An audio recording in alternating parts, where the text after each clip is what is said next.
Hello dear listeners and viewers, সবাইকে জানাই শুভ সন্ধ্যা।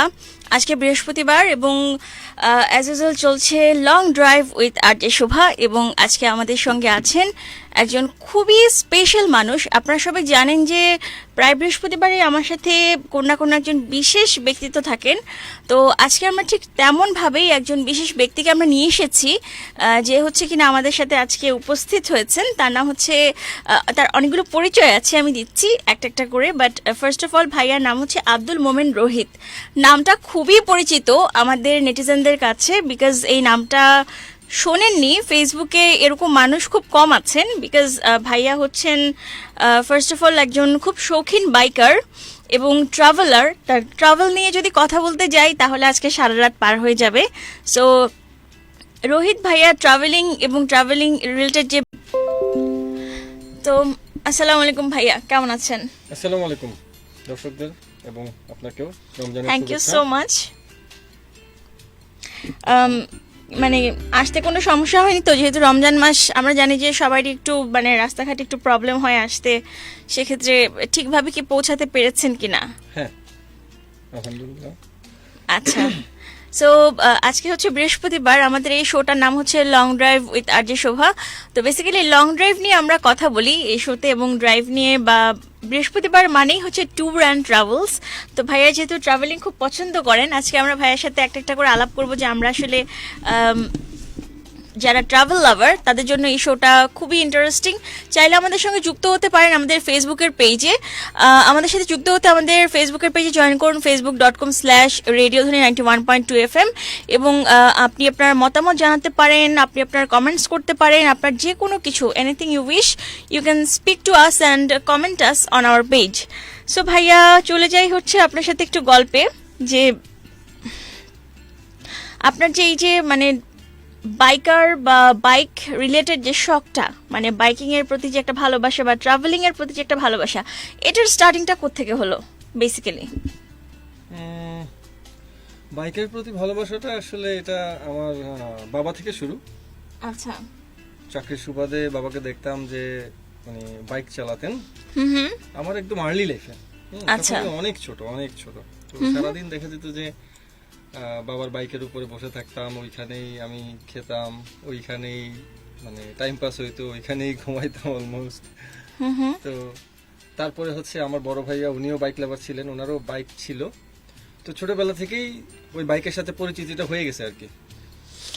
আচ্ছা আচ্ছা, সো মানে ছোট থেকে বাবার বাইক চালাতে চালাতে আস্তে আস্তে দেখা গেল যে বাইকের প্রতি একটা ভালোবাসা শুরু। সো মানে এই যে বাইক নিয়ে আপনার ঘুরতে যাওয়া, ট্রাভেলিং, সো ট্রাভেলটা আসলে কিভাবে শুরু হলো? আচ্ছা, বাইক তো সবাই ইউজ করে কাজে বা যে কোনো কাজে। ট্রাভেলিং এ বাইকের ইউজটা আমি শুরু থেকে করিনি, সেটা পরে অ্যাড হয়েছে। ট্রাভেলিংটা এটাও যদি বলতে হয় তাহলে সেটাও আমি আমার শৈশব থেকে পেয়েছি, বাবার কাছ থেকে পেয়েছি। বাবার ছিল বদলির চাকরি। আচ্ছা। গভর্নমেন্ট সার্ভিসে ছিলেন উনি।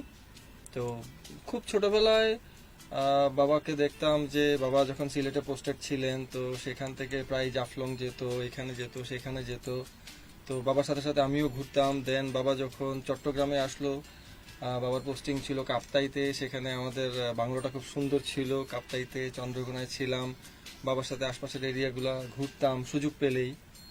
বাবা ঘুরতেন হচ্ছে অফিসের কাজে, আর আমি বাবার সাথে ঘুরতাম আমার প্লেজারের জন্য। তারপরে বাবা যখন কক্সবাজারে গেলেন, সেখানেও একই, আমি স্কুল থেকে সোজা চলে যেতাম বাবার অফিসে, যে বাবার কোনো ট্যুর আছে কিনা অপেক্ষায় থাকতাম, বাসায় আর যেতাম না।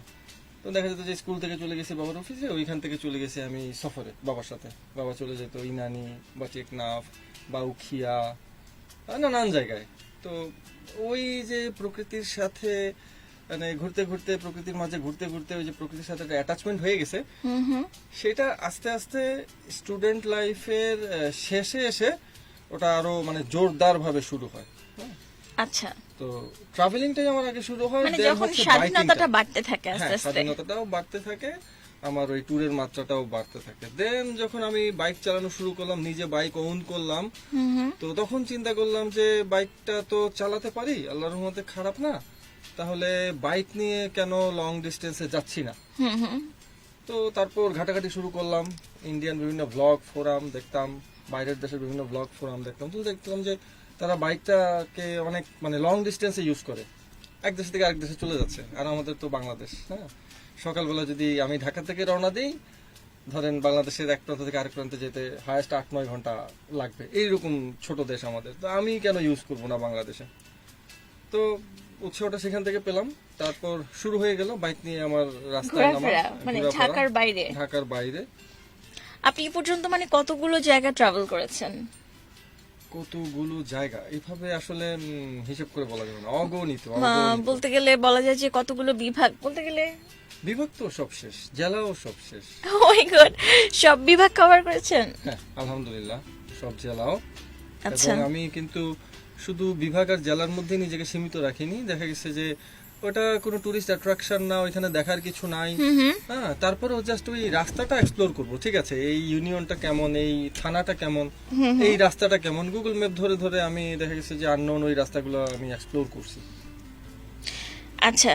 সো এর মধ্যে আপনার কাছে কি মনে হয়েছে যে বাংলাদেশের আসলে কোন জায়গাটা গিয়ে আপনার সবচেয়ে বেশি ভালো লেগেছে, যদি আচ্ছা। জিজ্ঞেস করতে হয়? যেহেতু আপনি ট্রাভেলার, আপনার এক্সপিরিয়েন্সটা অন্যদের চেয়ে অনেকখানি বেশি, সো এই ব্যাপারে আপনার একটা অপিনিয়ন কিন্তু অন্যান্য ট্রাভেলারদেরকে অনেকখানি ইন্সপায়ার করতে পারে, যে এমন অনেক প্লেস আপনি দেখেছেন যেটা অন্যরা কিন্তু একেবারেই দেখেনি, জানেও না। আচ্ছা, তো এইটার একটা মানে মজার অ্যান্সার হচ্ছে, আমার কাছে স্পেসিফিক করে বলতে গেলে বাংলাদেশের একদম দক্ষিণ মেরু আর একদম উত্তর মেরুতে গিয়ে আমি খুব মানে রিফ্রেশ হই, আমার কাছে খুব ভালো লাগে।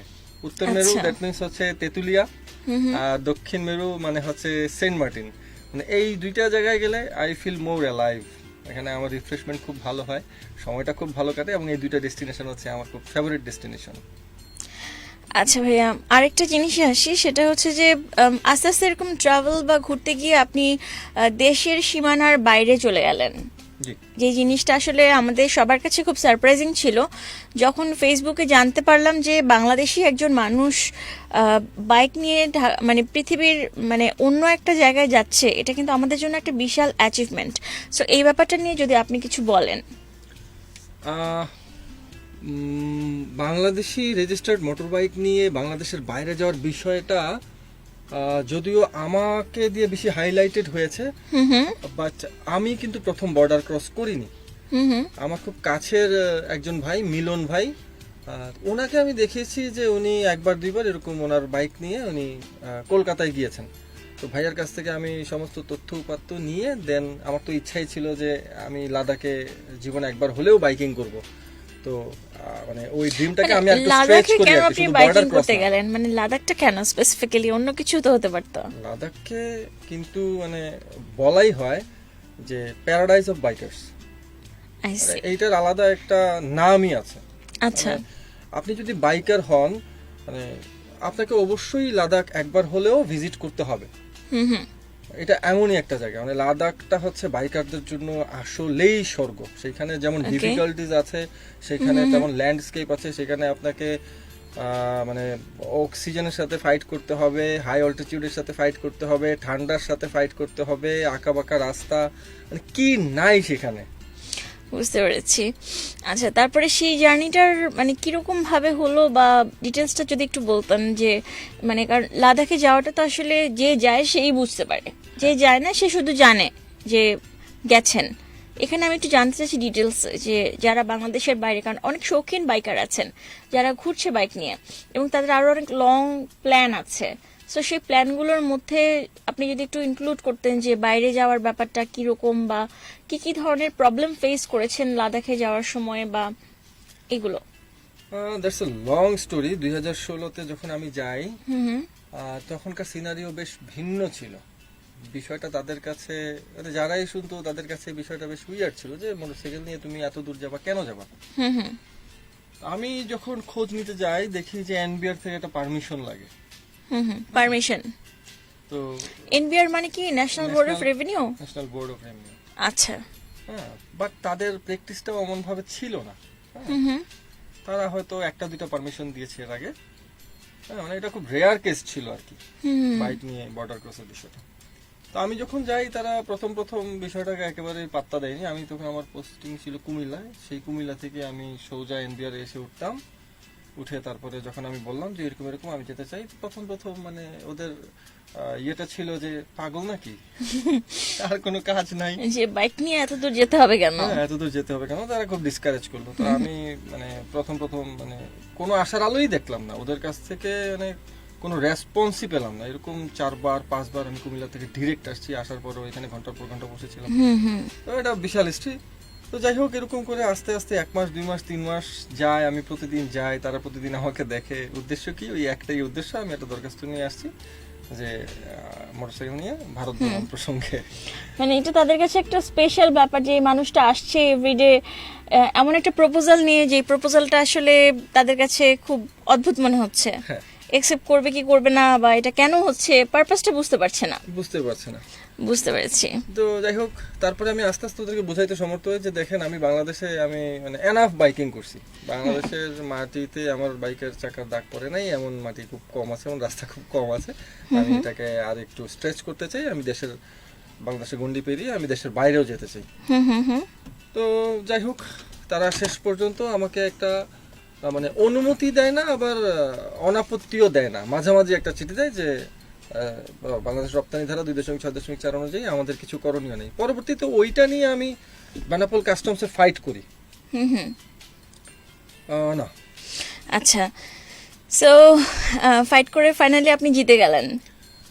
হ্যাঁ হ্যাঁ, শেষ পর্যন্ত আমি আমার বাইকটা নিয়ে ওপারে যেতে পারি। আচ্ছা, তো ওটার অনুভূতি আসলে ভাষায় প্রকাশ করার সেখানে মতো কে কে না। গিয়েছিলেন? সেখানে আমার সাথে আমার টিম মেম্বার ছিলেন আবু সাইদ, তো যিনি একদম লাস্ট মোমেন্টে আমার সাথে অ্যাড হয়েছে। যখন আমার প্রস্তুতি সব শেষ, তখন আর ওনার পক্ষে ওই পেপার ওয়ার্ক করা সম্ভব ছিল না। উনি যেটা করছেন, উনি ওই পার থেকে বাইক নিয়ে নিয়েছেন, কলকাতা থেকে একটা বাইক রেন্টে নিয়ে নিয়েছেন। তো উনি কলকাতা থেকে আমার সাথে যোগ হয়েছেন, যদি উনি বাংলাদেশি, আর আমি এখান থেকে অল দ্য ওয়ে আমি আমার বাইক নিয়ে গিয়েছিলাম। আচ্ছা আচ্ছা, কতদিনের ট্যুর ছিল ওটা 29 দিনের সফর ছিল। আপনার এই বাংলাদেশ সফরটা শুরু কবে থেকে? মানে বাংলাদেশে বাইকিংটা, হ্যাঁ, মানে ট্রাভেলিং এর জন্য যে সফর, যে বাইক মানে চালানো হচ্ছে ডিফারেন্ট কাজের বাইক জন্য। নিয়ে সফরটা, হ্যাঁ, বাইক নিয়ে সফরটা কত বাইক বছরের? নিয়ে সফরটা 2009-10 থেকে। ওয়াও, দ্যাটস গ্রেট, অনেক দিন যাবত। হ্যাঁ, 13-14 বছর বলা যায়। আচ্ছা, তারপরে আপনি মানে লাদাখ গেলেন কবে? 2016-তে। আচ্ছা আচ্ছা, মানে খুবই একটা কনফিডেন্ট, মানে কতটুকু কনফিডেন্স না থাকলে এরকম একটা জার্নি করা যায়। সো আচ্ছা, আমি আপনার কাছে জানতে চাই যে এই যে আপনার যে ট্রাভেলিং গ্রুপ বা একটা ভ্লগ আছে, যারা আপনাকে ফলো করছে বা যারা আপনাকে দেখছে, হ্যাঁ, এদের এই যে একসাথে হওয়াটা বাইকিং এর ক্ষেত্রে, মানে এই ব্যাপারে আপনার কি মতামত? যে ট্রাভেল যে একটা ভ্লগ, আপনার একটা পেজ আছে আমি জানি যে অ্যাডভেঞ্চার বাইকার রোহিত, সেখানে আপনি বিভিন্ন ধরনের বিষয় আপলোড করেন। সো আপনার এই আইডিয়াটা কোথা থেকে আসলো যে বাইকারদেরকে নিয়ে একটা কিছু করা যায়? ব্লগিং এ আসলে আমি অনেক পরে এসেছি।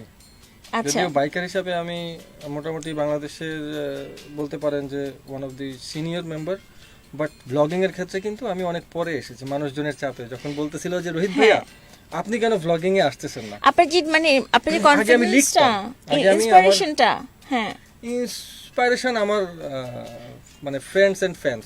না ভাই, আমি যেটা যতটুকু শুনেছি যে লাদাখ যাওয়াটা খুবই ডিফিকাল্ট ব্যাপার। সো এই জায়গায় যখন আপনি যেতে পারলেন, সো এই বিষয় নিয়ে আমার মনে হয় যে একটা পেজ বা ব্লগ যেটা আপনি ওপেন করেছেন, সেক্ষেত্রে আপনি কি কি ধরনের রেসপন্সটা পান, মানে আপনার কেমন সাড়া পাচ্ছেন? মজার বিষয় হচ্ছে, আমি যখন লাদাখ সফর করেছি 2016-তে এবং 2017-তে ট্রাই নেশন করেছি, তখন আমার পেজ ব্লগ কিছুই ছিল না। ও মাই গড, এগুলা করা হয়েছে ওই যে করোনাতে, যখন লকডাউন ছিল, বুঝতে পেরেছি। তখন আমার পেজ ওপেন করা হয়েছে, তো অনেক পরে এসে। তো তখনকার এক্সপেরিয়েন্স, তখনকার মেমোরিগুলো আসলে ওইভাবে শেয়ার করা হয়নি। বুঝতে পেরেছি। শুধুমাত্র আমার যে পার্সোনাল প্রোফাইল ছিল, ওইখানে অ্যালবাম ক্রিয়েট করা, ওইখানে ছবিগুলো দেওয়া, ভিডিও ওগুলো পরবর্তীতে আর আপলোড করা হয়নি, কারণ 2016-তে তখন ক্যামেরাগুলো ওরকম ছিল না, আসলে ওরকম ছিল না। অতটাই। এখন এসে আসলে ওই রেজুলেশনের ভিডিওগুলো দিতেও আমার জন্য কেমন লাগে যে না, ভিডিওগুলো আপ টু দি মার্ক না, এগুলা আমি রেখে দিছি আর কি, সুন্দর সযত্নে আমি আমার জন্য রেখে দিয়েছি। বুঝতে পেরেছি। আচ্ছা ভাইয়া, এই যে আপনি গ্রুপ ট্যুরে যেতেন, মানে আপনার যেহেতু একটা ট্রাভেল ভ্লগ হলো, গ্রুপ ট্যুরে আপনার কবে থেকে যাওয়া শুরু, মানে একটা গ্রুপ নিয়ে, ফ্রেন্ড সার্কেল নিয়ে? আচ্ছা, প্রথমত তো একা একা হয়তো যেতেন। সেটা 2013-তে। 13 থেকে আমি ফার্স্ট বিআরসি, হ্যাঁ, একটা গ্রুপ ছিল, তো ওদের সাথে আমি একটা গ্রুপ রাইড করি, একটা না, 2টা রাইড করি 2013-তে। তো সেই থেকে আসলে গ্রুপ রাইডটা শুরু। তার আগে আমি একেবারেই সোলো রাইড করতাম। তো 13-তে এসে ওদের সাথে 2টা রাইড করার পরে দেখলাম যে না, গ্রুপেও রাইড করা যায়। যখন সবাই সমান মন মানসিকতার হয় তখন আসলে গ্রুপেও রাইড করাটা বেশ মজাদার। সো এই গ্রুপ রাইডটা ব্যাপারে যদি আমরা একটু ডিসকাস করি, গ্রুপে এখন অনেকেই রাইড দেয়, বাট আমরা দেখেছি যে গ্রুপ রাইডের ব্যাপারটা আসলে খুব ক্রিটিক্যাল, কারণ বাইক খুব ফাস্ট চলে যায়, মুভিং, এবং খুব সিঙ্গেল একটা ভেহিকেল, একটা ভেহিকেলে দেখা যাচ্ছে যে আরেকজনের সাথে কন্ট্যাক্ট সেভাবে হচ্ছে না, টিমটা বন্ডিংয়ের ব্যাপারটা। সো গ্রুপটা যেহেতু আপনি অলরেডি গ্রুপ রাইড দিয়েছেন, সো সেই ব্যাপারে যারা এখন গ্রুপ রাইড দিচ্ছে তাদেরকে আপনার কি বলার আছে? এটা ডিপেন্ড করে সম্পূর্ণ এক্সপেরিয়েন্সের উপরে। ওকে, হ্যাঁ, যিনি গ্রুপটার অর্গানাইজার বা যিনি গ্রুপটার মেইন বা ক্যাপ্টেন বলা যায়, সে যত বেশি এক্সপেরিয়েন্স হবে কিছু শিখতে হবে। হ্যাঁ, তো সেটা যখন একজন এনশিওর করতে পারবে যে না ঠিক আছে এই গ্রুপটা ভালো, এই গ্রুপটা মানে রুলস এন্ড রেগুলেশন মেনটেন করে, তারা সবকিছু জানে এবং তাদের সাথে গেলে আমি কিছু শিখতে পারবো। আমি আসলে শুরুতেই এতটাই ফিল্টার করি যে আমি রাস্তায় নামার পরে আর কোনো প্রবলেম ফেস করি না। আমার সাথে যারা যায় তারা সবাই হচ্ছে বেশ মানে সরি মানে প্রোর কাতারে পড়েন। তো তাদেরকে নিয়ে আসলে আমি প্রাউড ফিল করি এবং এদেরকে নিয়ে আমার ভাবতেও হয় না। হ্যাঁ, তো কোনো প্রবলেম হয় না আসলে আমার মেম্বারদের সাথে আমার গ্রুপ রাইডিং এ। তাদেরকে আমি ওইভাবেই জিনিসগুলা মানে করে আগে থেকে আপনারা প্ল্যান করেন? হ্যাঁ, আমরা মানে একটা ধরেন প্রি ডিসকাশন একটা মিটিং করি ট্যুরের আগে, কি কি করতে হবে না করতে হবে মানে সবার সাথে। দীর্ঘদিন রাইডিং করতেছি তো দেখা যায় যে মানে ওই ডেস্টিনেশন গুলা আমার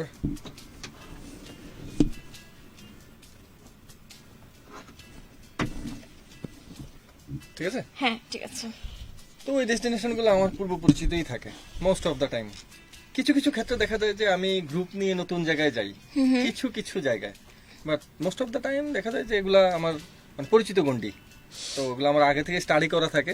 আচ্ছা, আমি সুন্দরভাবে সবকিছু অর্গানাইজ করে রাখি। মানে প্ল্যান আমার সাথে করেন যারা কি করে? যাবে এতগুলো তাদের অন্য কিছু নিয়ে চিন্তা করতে হয় না, না রাস্তা নিয়ে চিন্তা করতে হয়, না খাবার নিয়ে চিন্তা করতে হয়, কোথায় থাকবো সেটা নিয়েও চিন্তা করতে হয় না। মানে it's all has been decided. কিভাবে ডিসাইড করেন এটা?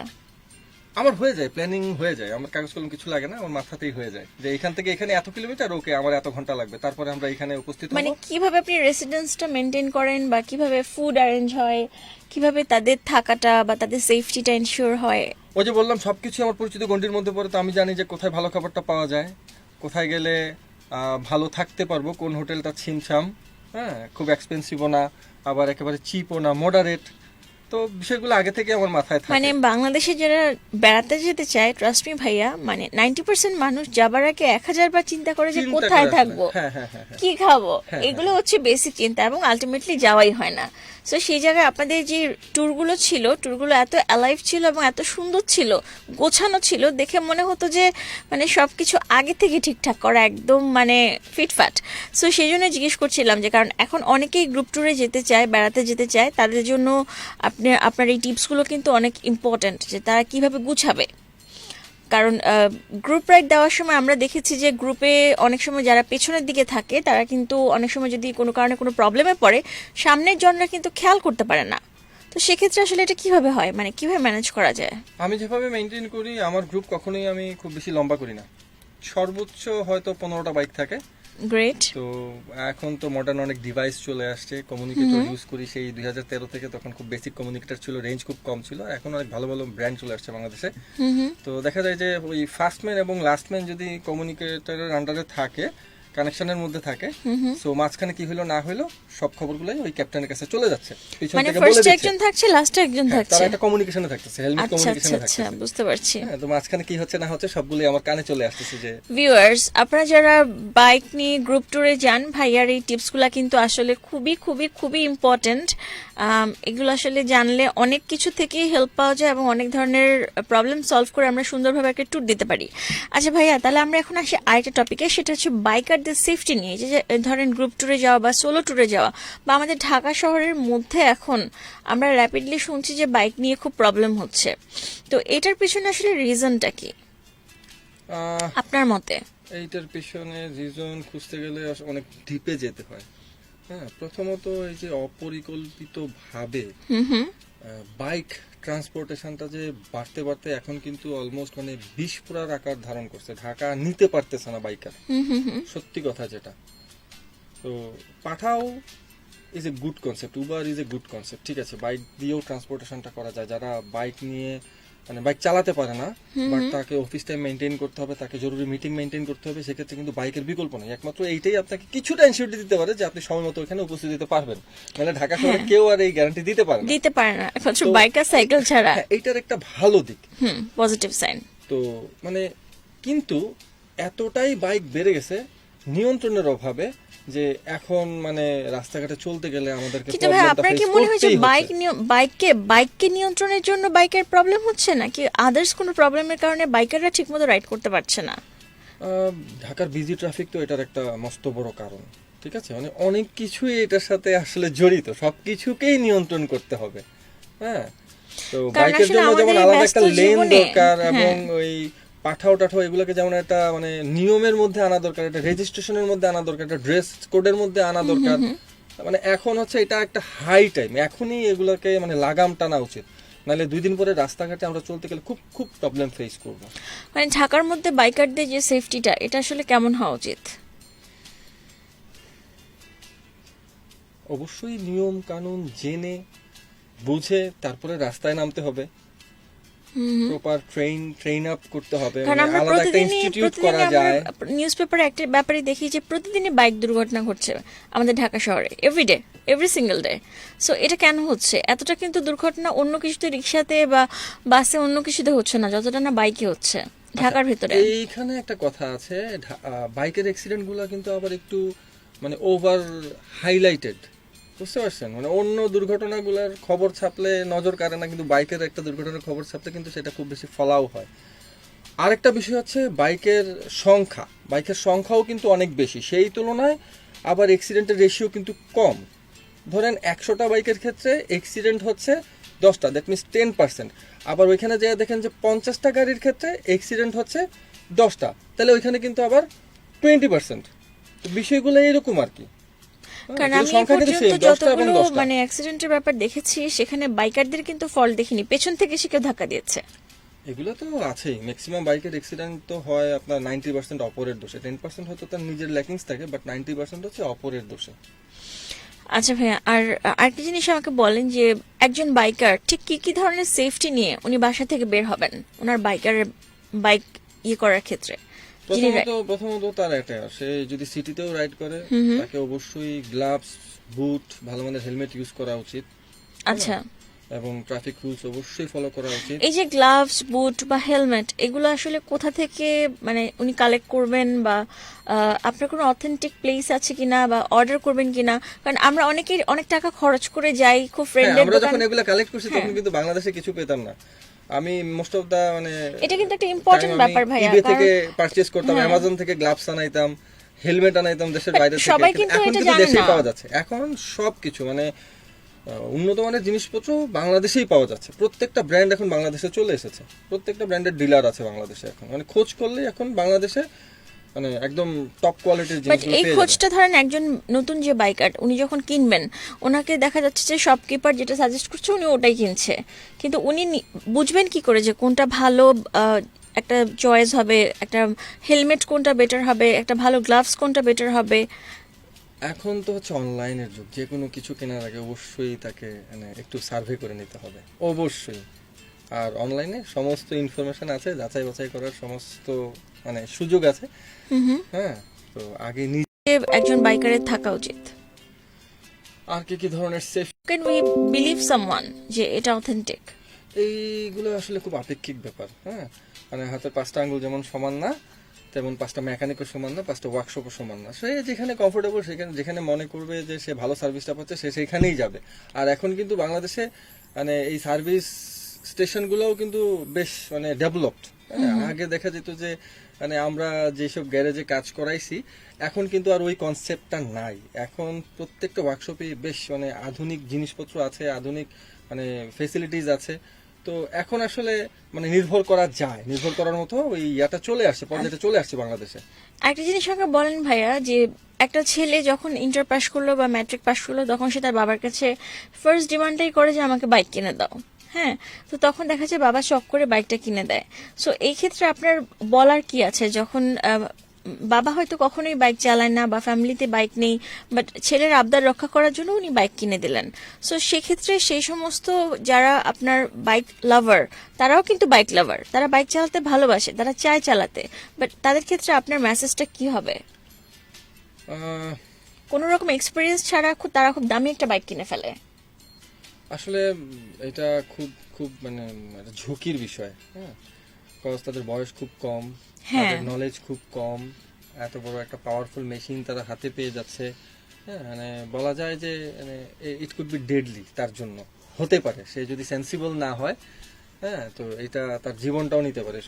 প্রথমত তার পরিবারকে সচেতন হতে হবে, যে বাবা মা Right. তাকে জিনিসটা কিনে দিচ্ছে তাকে প্রপারলি গাইড করতে হবে যে তোমাকে এটা কিভাবে চালাতে হবে, একটা রেস্ট্রিকশনের মধ্যে তাকে রাখতে হবে, এবং যে বাইক চালাচ্ছে তাকেও জিনিসটা বুঝতে হবে। হ্যাঁ, যে এবং- আমার প্রাণের মূল্য আছে, ঠিক আছে, এটা আমার শখ, ওকে, আমি শখের জায়গায় শখ রাখি, আমার পড়াশোনার জায়গায় পড়াশোনা রাখি। হ্যাঁ, মানে এইটাই আমার সব না।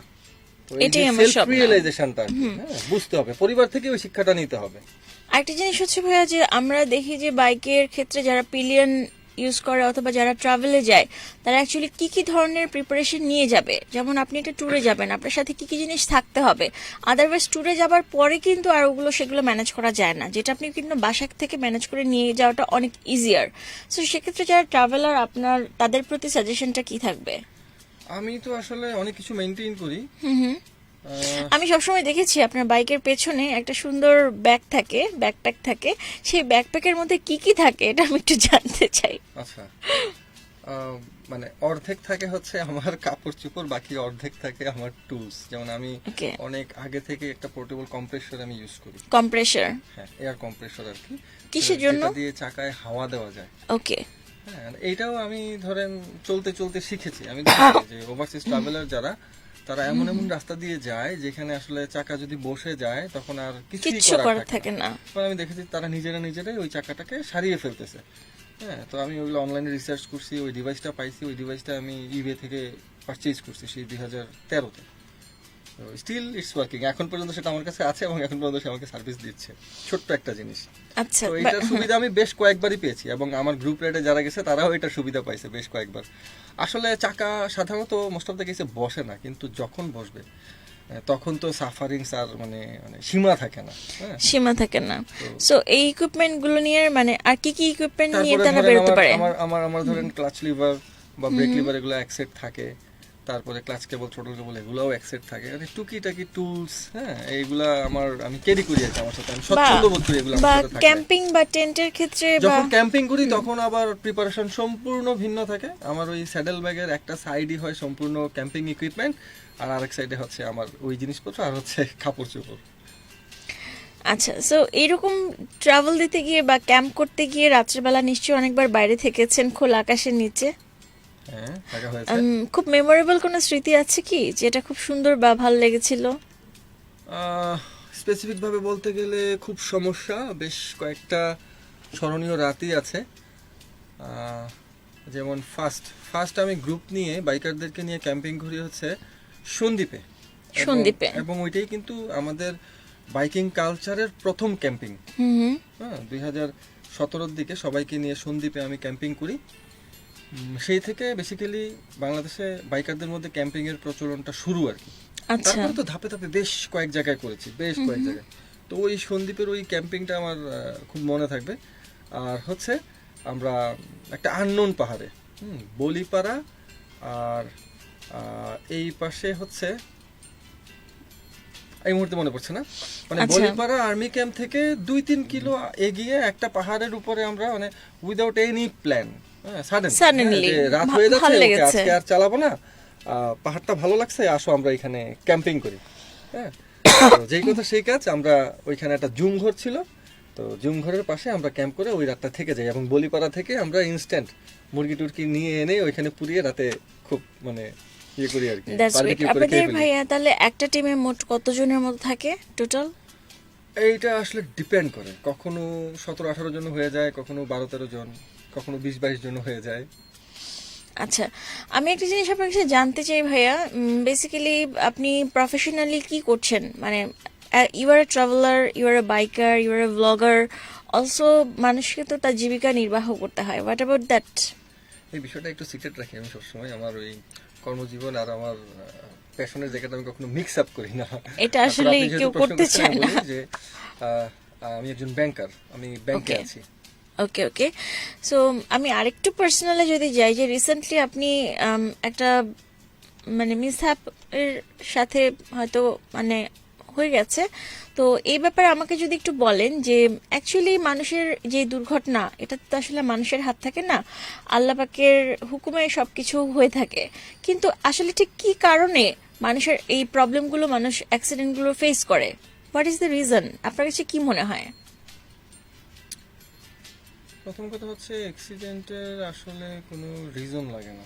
দুর্ঘটনা তো দুর্ঘটনা, রাইট, এইটার কোনো রিজন লাগে না। আপনি যতই এক্স্যাক্টলি, সাবধানী হন, হ্যাঁ, তারপরও অ্যাক্সিডেন্ট আপনার সাথে হতেই পারে।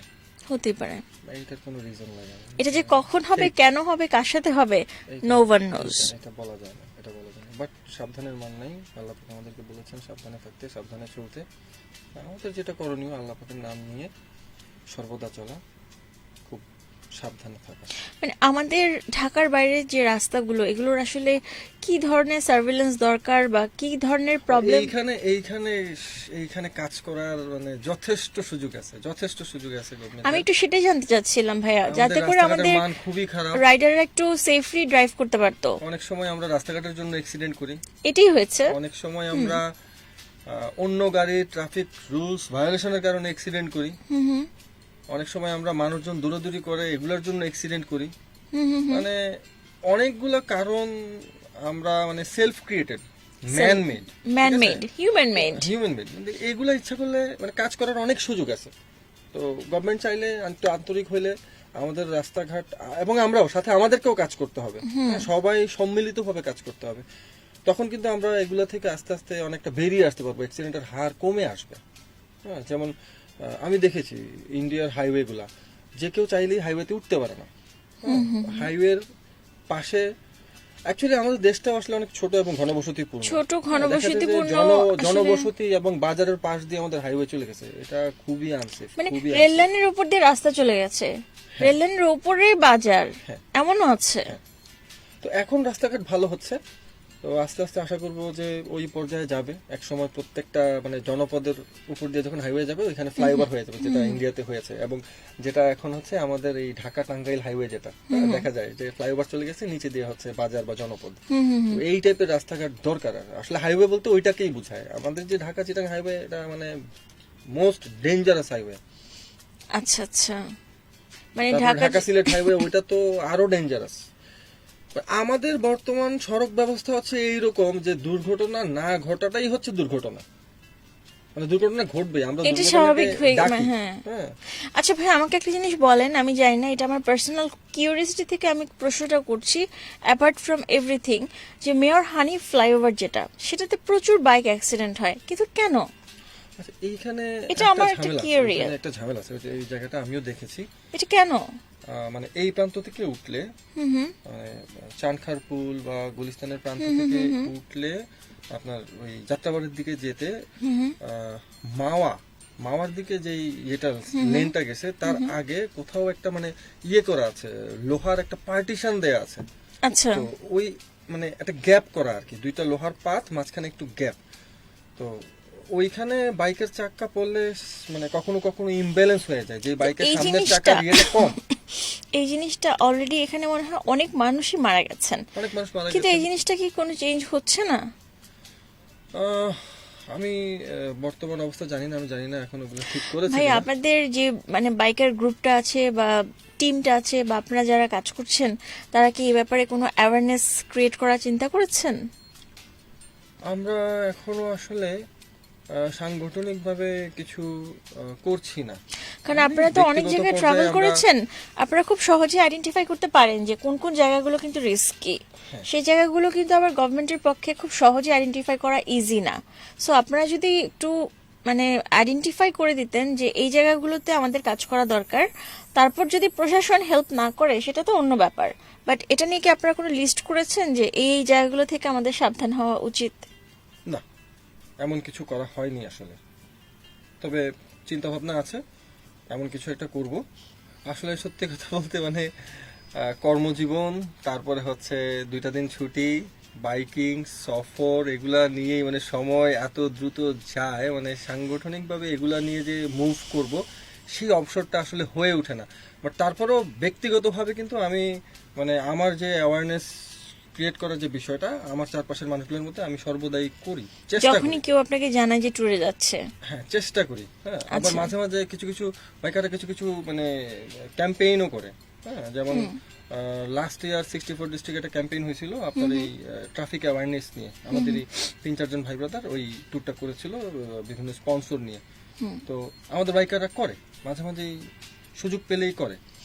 আচ্ছা, এখন আসি কথায় যে আপনি আসলে কেমন আছেন, আপনার ট্রিটমেন্ট কেমন চলছে, স্বাস্থ্য কেমন যাচ্ছে? বিকজ আপনাকে আসলে অনেকেই জানতে পারছে না, পার্সোনালি হয়তো অনেকেই খোঁজ খবর নিতে পারছে না, বাট আপনার জন্য অনেক মানুষের দোয়া ছিল, প্রচুর মানুষ আমি দেখেছি যে লাখ লাখ মানুষ দোয়া করেছে। সো আফটার দ্যাট আপনি মানে আল্লাহর অশেষ রহমতে আপনি আমাদের সাথে ফিরে এসেছেন, এবং আমি একটু জানতে চাই যে এখন এই মুহূর্তে আপনার শরীরের অবস্থা কি, বা ট্রিটমেন্টটা কিভাবে হলো, কেমন করে আপনি মানে আজকে এই অবস্থায় আসলেন? It's a miracle, I must say, and it's a blazing of Almighty.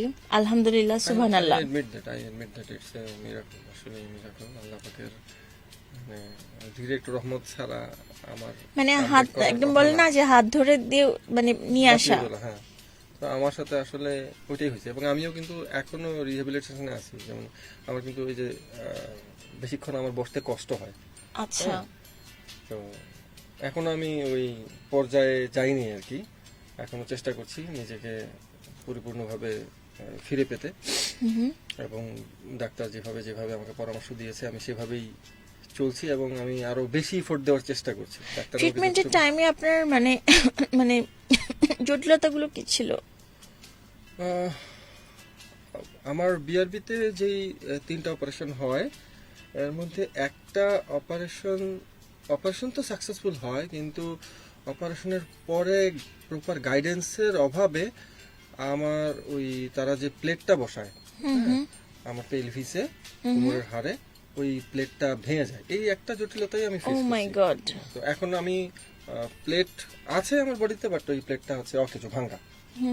But আমার কোমর বা পেলভিস যেটাই বলেন ওটা কিন্তু বসে গেছে আস্তে আস্তে। এই স্টেবল অপারেশনটা তো- হচ্ছে, হ্যাঁ, স্টেবল হচ্ছে ইট উইল আস্তে টেক আ আস্তে। Lot of time. হ্যাঁ, আরো হয়তো হ্যাঁ। 5-6 মাস লেগে যাবে। আচ্ছা, আর ট্রিটমেন্ট টাইমে আসলে আপনাকে মানে সাহস জুগিয়েছে কারা, বা আপনার ফ্রেন্ড সার্কেল, ফ্যামিলি? সবাই সবাই A to Z। হ্যাঁ, কাছের মানুষ, দ্যাট মিনস আমার পরিবার। হ্যাঁ, তারপর হচ্ছে আমার সফর সঙ্গীরা, কাছের ভাই ব্রাদার, আমার স্কুল ফ্রেন্ডরা, আমার কলেজ ফ্রেন্ডরা, মানে A to Z সবাই আমার পাশে ছিলেন। হ্যাঁ, বাইকাররা। হ্যাঁ, কিছু কমেন্টস এসছে, আমরা একটু কমেন্টস গুলো দেখে আসি ভাইয়া, শিওর। চট করে একটু কমেন্টস গুলো পড়ে আসি। শাকিল হোসেন লিখেছেন চলে আসছি, উনি প্রোগ্রামটা দেখছেন। আব্দুল কাদের রুহানি লিখেছে অভিনন্দন, ধন্যবাদ ভাইয়া আমাদের সঙ্গে থাকার জন্য। শাকিল হোসেন ভাইয়া খুবই এক্সাইটেড, উনি বাইকের ছবি দিচ্ছেন, উনি মানে খুব আনন্দিত বোঝা যাচ্ছে।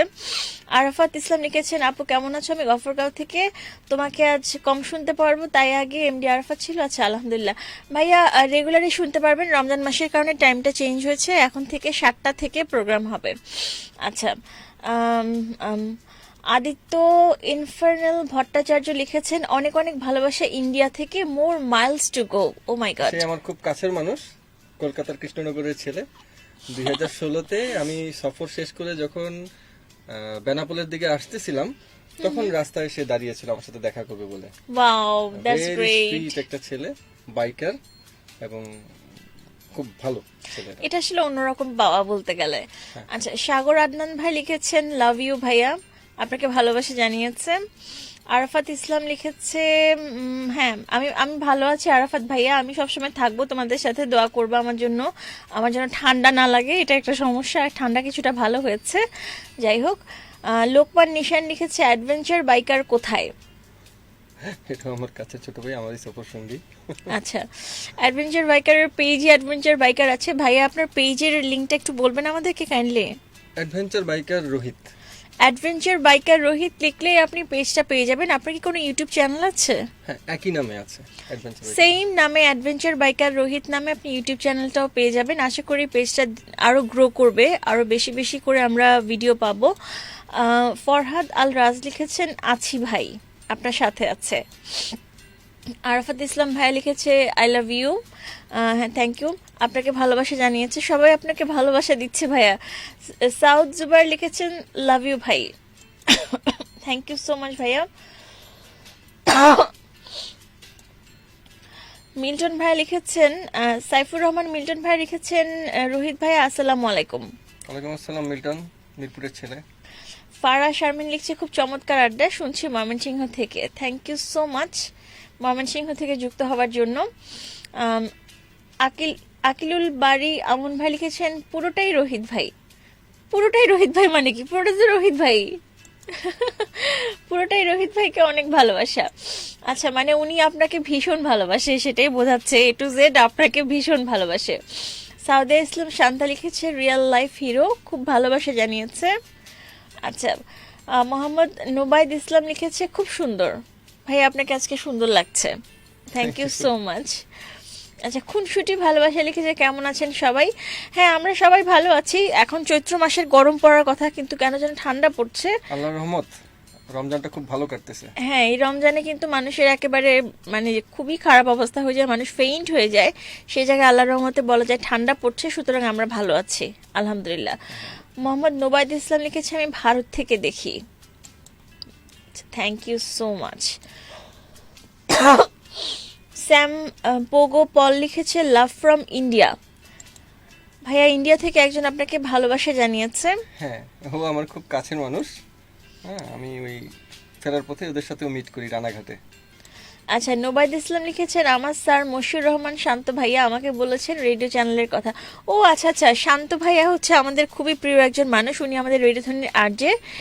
আমার খুব পছন্দের একজন ভাইয়া, আমি ওনার একজন পছন্দের ছোট বোন। সো হ্যাঁ, শান্ত ভাইয়ার জন্য অনেক শুভকামনা। ভাইয়া খুবই দারুণ মানুষ। আমার RJ Moshiur Rahman Shanto, thank you so much ভাইয়া। আচ্ছা, আরিফুল হাসান রন লিখেছে বন্ধু তোমাকে দেখে ভালো লাগছে। দেখেছেন ভাইয়া, আপনাকে দেখে সবার খুব ভালো লাগছে, আপনি মাঝে মাঝে লাইভে আসবেন। আচ্ছা, আমার বাড়ি নোবাইদ ইসলাম লিখেছে মালদা জেলার কলকাতা, পশ্চিমবঙ্গ, ভারত। আচ্ছা, ভারতে এমন কথা বল। হ্যাঁ, সুমন কান্তি চক্রবর্তী লিখেছেন দিদি কেমন আছেন? খুবই ভালো আছি দাদা, আপনি কেমন আছেন? আচ্ছা, এস এম জাকারিয়া লিখেছেন big fan adventure biker Rohit. আপনার কুমিল্লার ছোট ভাই। কুমিল্লার ছোট ভাইয়া। আচ্ছা, ফরিদ আহমেদ পাপ্পু লিখেছেন যে আব্দুল মোমেন রোহিত এখন কেমন আছিস বন্ধু? আলহামদুলিল্লাহ বন্ধু, আমি ডে বাই ডে ইমপ্রুভ করছি, খুব ভালো আছি আলহামদুলিল্লাহ। শাহার আনজুম জাওয়াদ লিখেছেন গুড টু সি ইউ ভাইয়া, আপনাকে দেখে ওনার খুব ভালো লাগছে। আসলেও কিন্তু আমারও খুব ভালো লাগছে, মানে আপনি যে আমাদের মাঝে ফিরে এসেছেন আমার খুব ভালো লাগছে। হৃদয় লিখেছে ভালোবাসার ভাই, উনি আপনাকে ভীষণ ভালোবাসা জানিয়েছে। আচ্ছা, আমি আসলে অনেক ভালোবাসা পাচ্ছি, এত ভালোবাসা আমি কোথায় রাখবো। সাদ আহমেদ ভাই লিখেছেন ভাইয়া আমার কলিজা। আচ্ছা রোহিত ভাই, আপনি হচ্ছে জাদ ভাইয়ের কলিজা বলে দিয়েছে।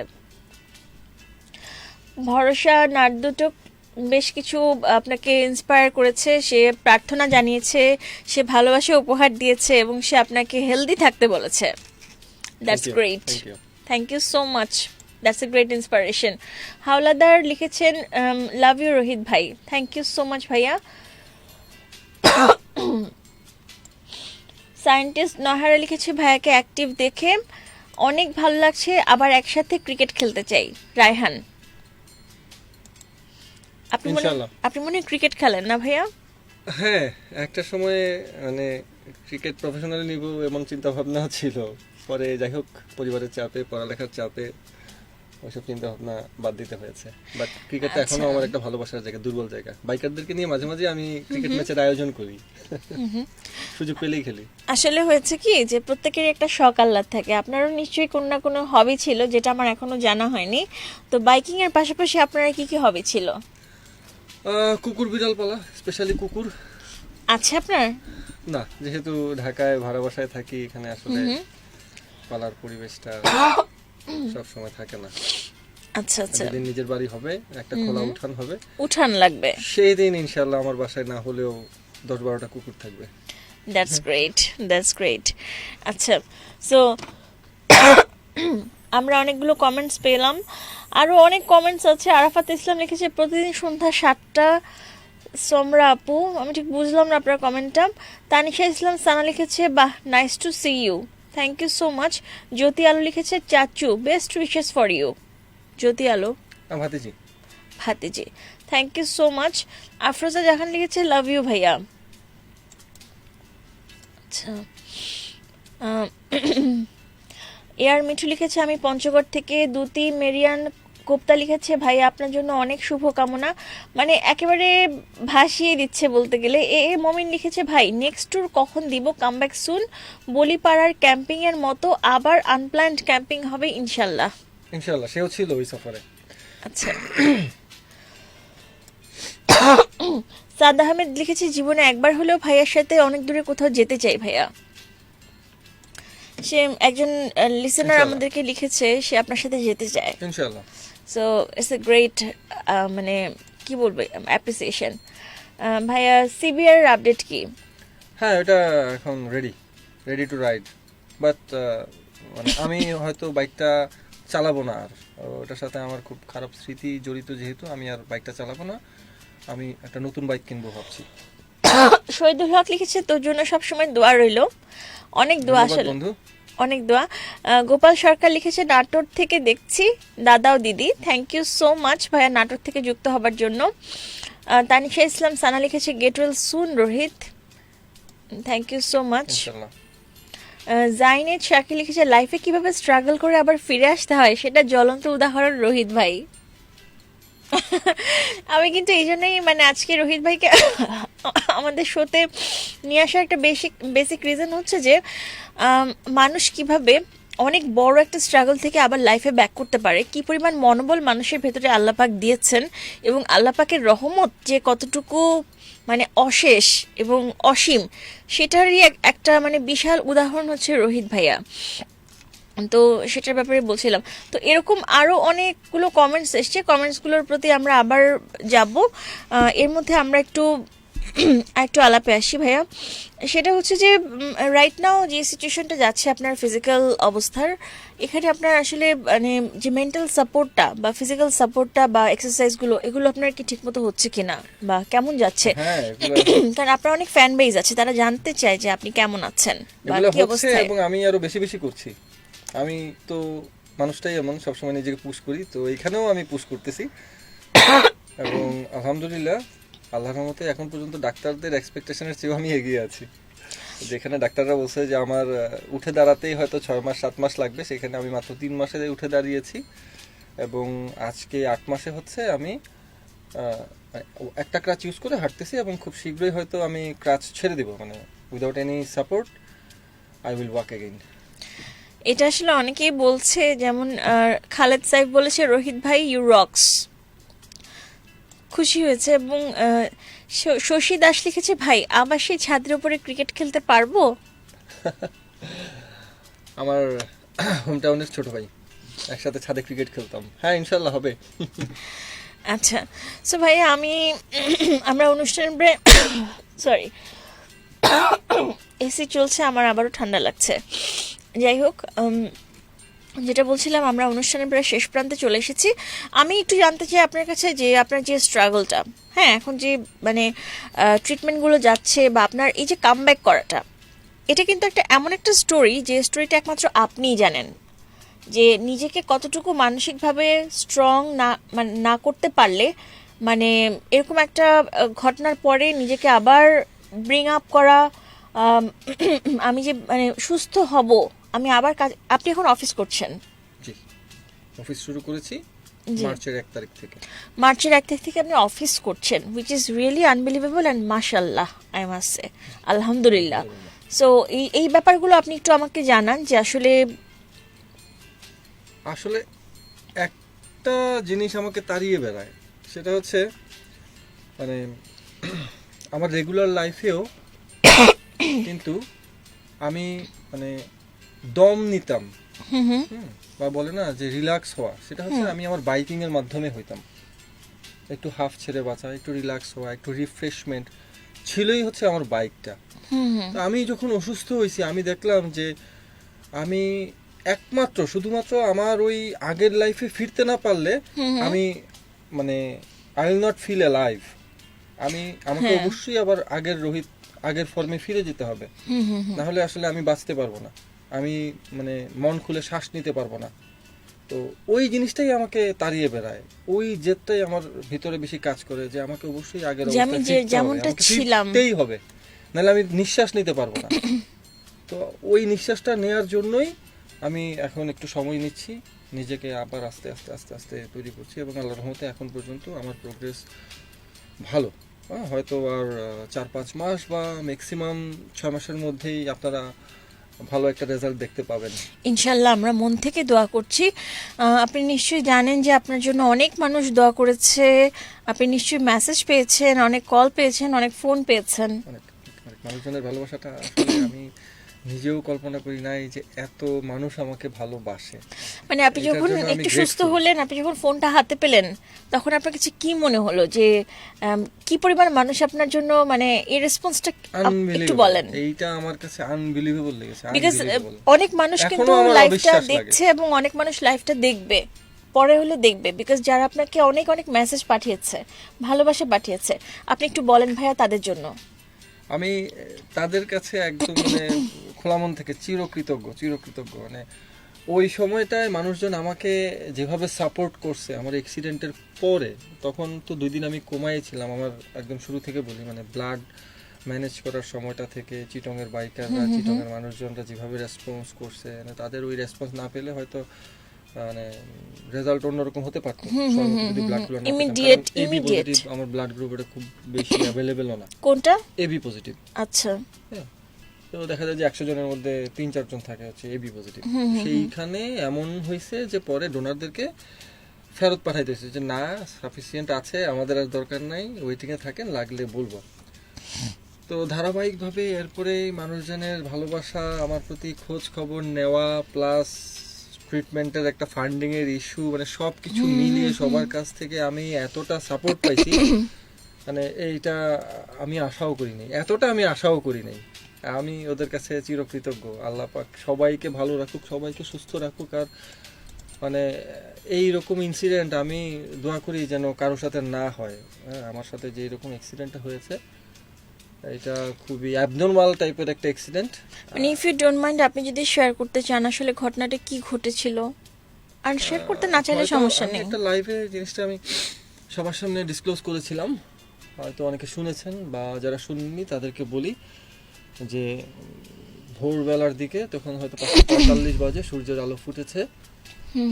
আমরা চিটং ফৌজদারহাট পৌঁছাই, তখন রাস্তাঘাট একদমই খালি ছিল, বরাবরের মতোই আমি সামনে লিড দিচ্ছিলাম, এবং আমার সামনে হঠাৎ করে একটা পাগল মহিলা চলে আসেন, এবং she was trying to grab me. মানে এমন না যে সে সামনে এসে দাঁড়ায় গেছে, তারপরে আমি কাটায় যেতে গেছি, সে সরে গেছে, মানে এরকম না। একটা সুস্থ স্বাভাবিক মস্তিষ্কের মানুষ হইলে হয়তো সরে যেত লাস্ট মোমেন্টে, তার সাথে আমার হিট হইতো না।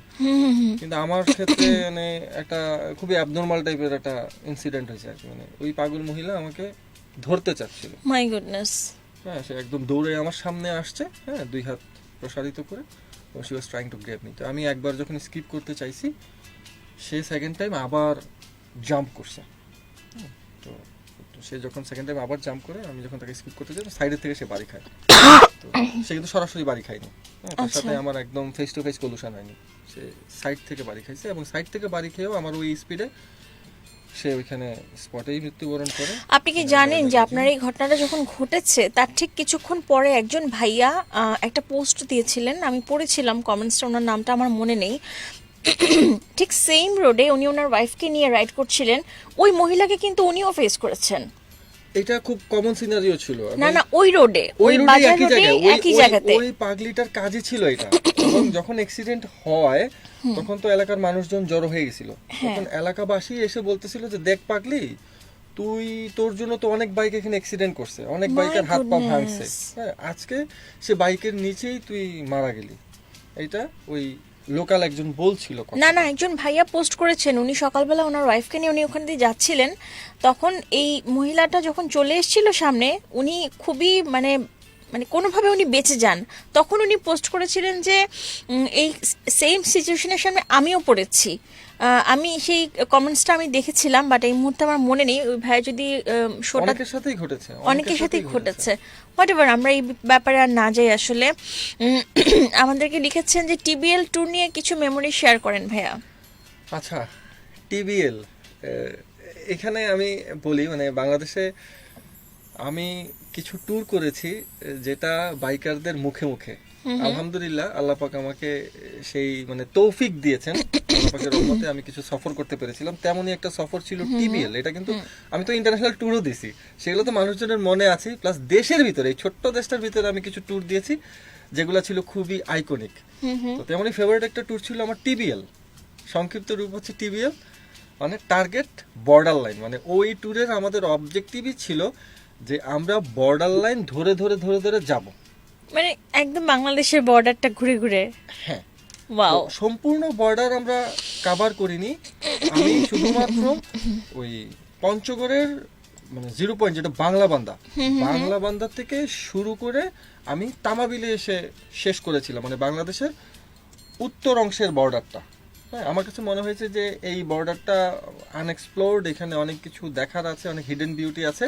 হ্যাঁ, কারণ এক পাশে হচ্ছে মেঘালয় পড়েছে, আসাম পড়েছে, তো ওই বেল্টের নিচের জায়গাগুলো মানে খুব মানে সুন্দর হবে, এনজয়েবল হবে। তো সেই চিন্তা থেকেই আমি ওই ট্যুরটা প্ল্যান করি আর কি। তো খুবই ছিল, মেমোরেবল রাইড ছিল সেটা। আমাদের 6 দিন লাগে ওই বাংলাবান্ধা থেকে শুরু করে তামাবিল পর্যন্ত আসতে, যেখানে আসলে কখনো কখনো আমাদের সামনে রাস্তা ছিল না, হ্যাঁ, কখনো কখনো রাতের অন্ধকারে আমরা মানে ইন্ডিয়ার Stuck বর্ডারের হয়ে দিকে গেছেন। চলে যাচ্ছিলাম, বাঁশঝাড় টাশঝাড় লোকালয় কিচ্ছু নাই, কাউকে যে জিজ্ঞাসা করবো যে এখানে রাস্তা আছে কিনা, যে দেখি যে ওইখানে খাল পার হওয়ার মতো কিছু নাই। বা ধরেন রাত 9টা-10টার দিকে একটা জনপদে গিয়ে হাজির হয়েছি, ওখানে গিয়ে আমরা ক্যাম্পিং করছি ওই ইউনিয়ন পরিষদের বিল্ডিং এ। হ্যাঁ, তো মানে ইট ওয়াজ টোটালি মানে কি বলবো, মানে আনবিলিভেবল ট্যুর ছিল ওই সফরটা। এই জন্য এখনো সবাই মনে রেখেছে আমার ওই সফরটা। মানে এটা আসলে অ্যামেজিং একটা ব্যাপার, মানে এরকম একটা মানে কোনো ট্যুর কিছু পাওয়া। ডিসাইডেড ছিল না যে আমরা সামনে কিরকম রাস্তা পাবো, এটা আমাদের জন্য একেবারে মানে আনএক্সপেক্টেড ছিল।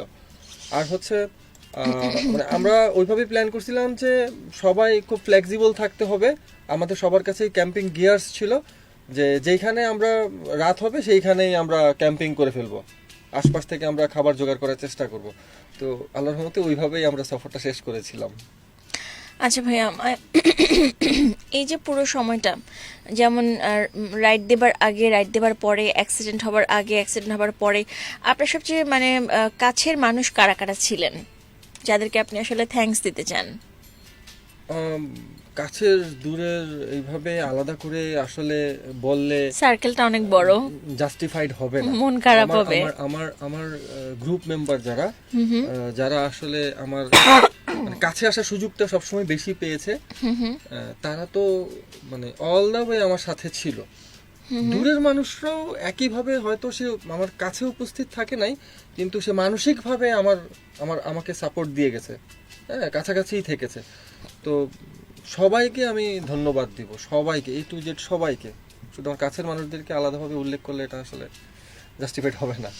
একজন কমেন্টস দিয়েছে, তার আইডি নাম হচ্ছে আমি বাঁচতে চাই না, হাই আমি নিউ। ভাই, আপনি যে বাঁচতে চান না, আপনি জানেন না যে সৃষ্টিকর্তা আপনাকে কি নিয়ামতটা দিয়েছে। সুতরাং আপনি এই ধরনের আইডিয়া মানে মানে বানিয়েন না, আমার রিকোয়েস্ট। আর অবশ্যই বাঁচতে চাইবেন, সুন্দর কিছু করবেন, নিজে বাঁচতে ভালো না লাগলে অন্যের জন্য জীবনটাকে উৎসর্গ করে কাজ করেন, দেখবেন যে বাঁচতে ভালো লাগছে। যাই হোক, হাসিম আপু লিখেছে, very very happy to see you Momen. Thank you. Scientist Nahaira লিখেছে, ভাইয়া ভোলা আপনার কার রাইডটা কখনো ভোলার নয়, থ্যাঙ্কস আ লট। গাড়ি আমি এনজয় করি না যদিও, এখন ঠেকায় পরে চালাতে হচ্ছে। মানে গাড়ি এনজয় না করার পেছনে রিজনটা কি? বেসিক্যালি মানে বাইকেই আমি অভ্যস্ত, খোলা বাতাসের ব্লাস্ট, হ্যাঁ ওইটা নিতেই আমি অভ্যস্ত।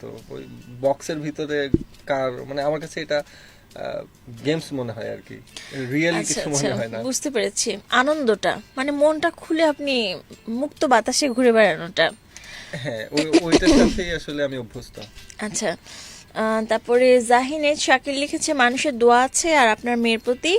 আবার আপনাকে বাইকে দেখতে চাই ভাইয়া, ইনশাল্লাহ আবারও ফিরবেন আপনি খুব তাড়াতাড়ি। দোয়া রইল আপনার আর আপনার মেয়ের জন্য। ধন্যবাদ, আপনার প্রতিও দোয়া রইল। অবশ্যই ভাইয়া দোয়া করবেন আমাদের সবার জন্য, যেন আল্লাহ আমাদের সবাইকে সুস্থ রাখে। তানিশা ইসলাম সানা একটা কমেন্ট করেছে, কমেন্টসটা একটু নিচে পড়ে গেছে, আমি দেখতে পাচ্ছি না।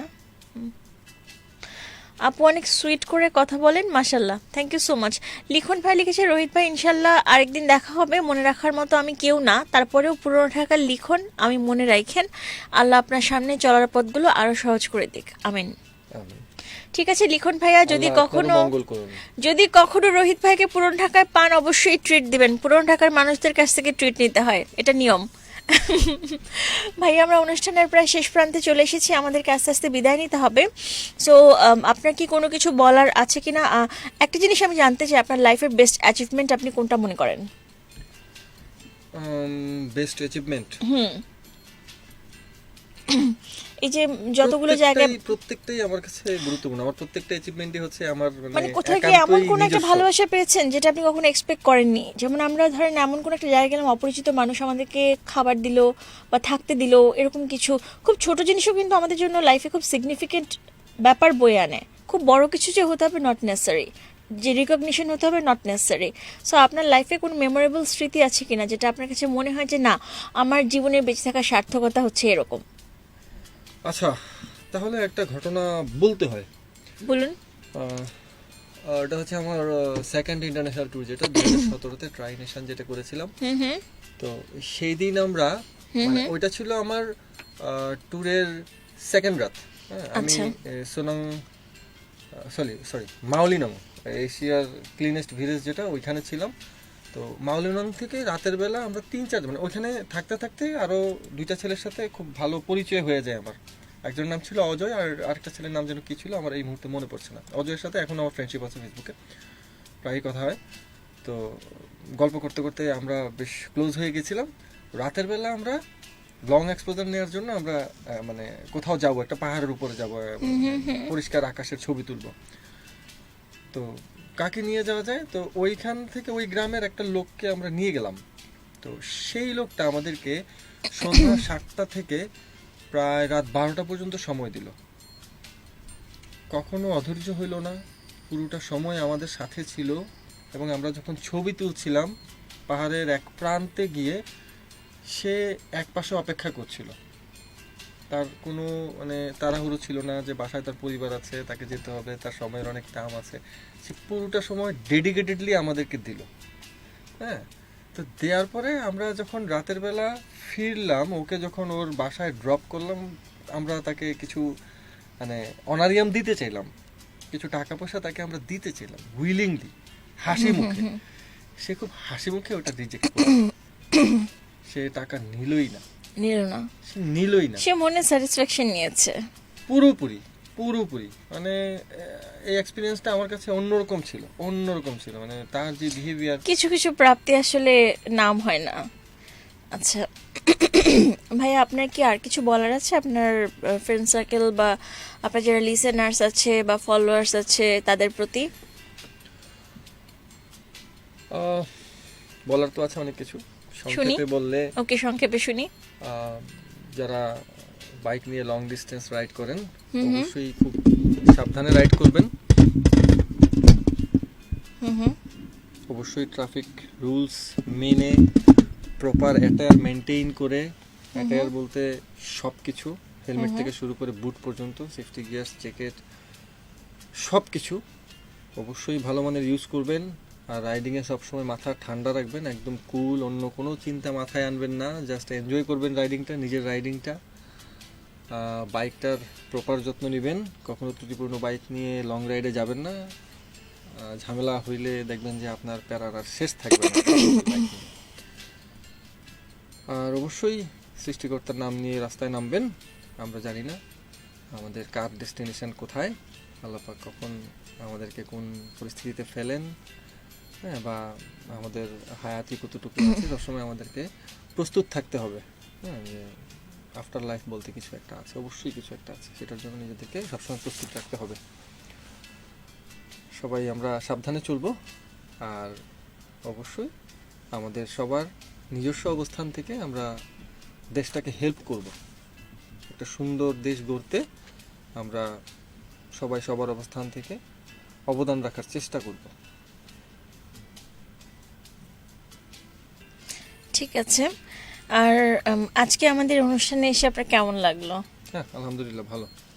মানে আমার এই অসুস্থ সময়টাতে এই প্রথম আমি এই ধরনের একটা অনুষ্ঠান করলাম, তো বেশ ভালো লাগছে। আর আমি আপনাদের কাছে অনেক কৃতজ্ঞ যে আপনারা আমাদের সঙ্গে ছিলেন এতক্ষণ, এবং আমি রেডিও ধরি 91.2 FM এর প্রতি কৃতজ্ঞ, এবং অলসো আমাদের যিনি প্রোগ্রাম হেড আছেন লিঙ্কন ভাই, তার প্রতি আমি অশেষ কৃতজ্ঞ, বিকজ ভাইয়া আমাকে সবসময় এরকম একটা প্রোগ্রাম করার জন্য অপরচুনিটি দিয়েছেন। আমি খুব চমৎকার কিছু মানুষকে আমার সঙ্গে পেয়েছি এই অনুষ্ঠানটা করতে গিয়ে, আমার সাথে পরিচয় হয়েছে, তাদের সঙ্গে আমার দেখা হয়েছে। আমি নিজেকে খুবই ভাগ্যবান মনে করি যে এই স্পেশাল মানুষেরা ঠিক আমাদের অফিসে আমাদের এই প্রোগ্রামটাতে আমার পাশে বসে গল্প করছেন। এই সৌভাগ্যটার জন্য এটা আসলে অবশ্যই I am very much thankful to Almighty and everyone যারা যারা চেষ্টা করছেন। এবং রোহিত ভাইয়া অনেক, মানে আপনাকে আমি অনেক ধন্যবাদ জানাই যে অনেক ব্যস্ত স্কেডিউলের মধ্যে আজকে আপনি আমাকে একটু সময় দিয়েছেন, রমজানের মধ্যে কষ্ট করে রোজা রেখে তারপর কিন্তু আজকে শোটা উনি করেছেন। এটার জন্য আমি আসলে আপনার কাছে অনেক ধন্যবাদ জানাই, কৃতজ্ঞ। সো সবাই ভালো থাকবেন। আরও কিছু কমেন্টস ছিল, কমেন্টসগুলো আমি অল্প একটু পরে বিদায় নিয়ে নিচ্ছি। আমরা অলমোস্ট সময় প্রায় শেষের দিকে চলে এসেছি। মিন্টু ভাই লিখেছেন ভাইয়ের পুরো বুকটাই কলিজা। আচ্ছা ঠিক আছে, আমার কিছু বলার নাই যদি ভাইয়া কিছু বলেন। ভাইয়া ওকে। অনিন্দিতা ইতি লিখেছেন নিরন্তর শুভকামনা আপনার জন্য, ধন্যবাদ। বিনয় ছোট বোন আমার। আচ্ছা আচ্ছা, থ্যাংক ইউ ইতি আপু আপনাকে। বিনয় বিশ্বাস লিখেছেন বিগ ফ্যান ভাই, খাগড়াছড়ি আসার দাওয়াত রইল। অবশ্যই খাগড়াছড়ি যাওয়ার মতো একটা জায়গা, দারুণ। তারপর সাইফুল ইসলাম লিখেছেন ফিয়ামানিল্লাহ, আল্লাহ আপনার ভালো করুন। ঠিক আছে ভিউয়ার্স, এখন আজকের মতো আমরা বিদায় নিচ্ছি। আপনারা সবাই ভালো থাকবেন, সুস্থ থাকবেন, আবারও দেখা হবে আগামী বৃহস্পতিবারে। তবে এখন রমজানের জন্য আমাদের টাইমটা চেঞ্জ হয়েছে, মেবি 7টা থেকে প্রোগ্রামটা হবে, 7টা থেকে 8:30 শুধুমাত্র। সেই পর্যন্ত সবাই সুস্থ থাকবেন, নিজে যত্ন নেবেন, এবং রমজানে বেশি বেশি করে ইফতারের সময় ঠান্ডা এবং তরল জাতীয় খাবার খাবেন, কোনো গরম খাবার খাবেন না, নিজে যত্ন নেবেন। এবং এই যে আমার পাশে ভাইয়া আছেন, ভাইয়া খুবই মেনটেন করে চলেন, এবং স্বাস্থ্যই কিন্তু মানুষের আসল সুখের মূল, এটা হচ্ছে বড় কথা। সুস্থতা আমাদের খুব ইম্পর্টেন্ট। যদি আমরা সুস্থ থাকি, আমাদের মন যদি ভালো থাকে, সব কিছুই ঠিক থাকবে। আর জীবনে বেঁচে থাকাটা খুব ইম্পর্টেন্ট। অলসো জীবনের ইন্সপায়ারেশনটা, সাহসটা, এটা খুব জরুরি, যেটা আমরা আসলে যদি হারিয়ে ফেলি কখনো, আমরা ভাইয়ার মতো মানুষ যারা আছেন তাদেরকে আমরা দেখব, তাদের অনুষ্ঠানগুলো আমরা আবার লাইফটা আবার আপনারা রিচেক করবেন যে একজন মানুষ অনেক বড় রকমের একটা বিপদ থেকে বেঁচে এসে আবার তিনি নতুন করে জীবনটাকে স্টার্ট করার চেষ্টা করছেন, অফিস শুরু করেছেন। So it's a great inspiration. আপনারা যারা আমাদের সঙ্গে আছেন তারা আমাদের সবার জন্য দোয়া করবেন যাতে আমরা ভালো থাকি, সুস্থ থাকি। আপনাদের জন্য দোয়া রইল। দর্শক সবার কাছ থেকে আজকে বিদায় নিচ্ছি। Take care, bye bye. সবাই ভালো থাকবেন, সুস্থ থাকবেন। ওকে, আল্লাহ হাফেজ, বাই বাই। আল্লাহ হাফেজ।